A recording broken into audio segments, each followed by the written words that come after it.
how has your journey been so far? Well, a long and arduous one.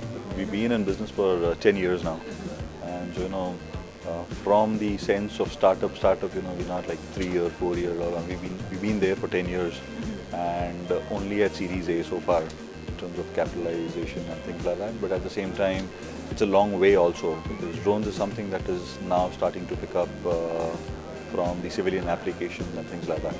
So the way we feel is it's a long way further ahead as well.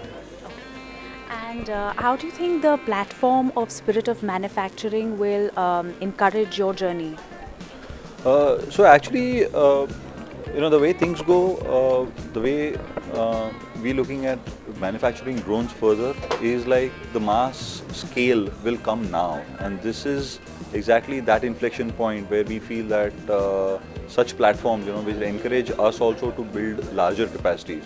So today what we are talking of is capacities which cater to a local scale, whereas such platforms will provide us that impetus that is required to build to the global scale and reach out to those markets which we are yet only looking at and yet to be tapped by us as well. And what are your plans for the future?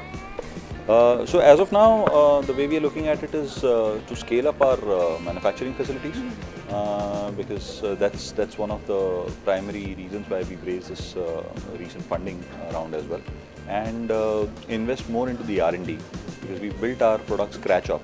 So and the concept that we've built this product is on a platform concept. So we need to really strengthen that platform more, so that we enable further drone services to be provided by other entrepreneurs, by other service providers using our platform, and therefore making not us a large-scale production house of drones, but at the same time to build up that drone ecosystem which will help the country go forward.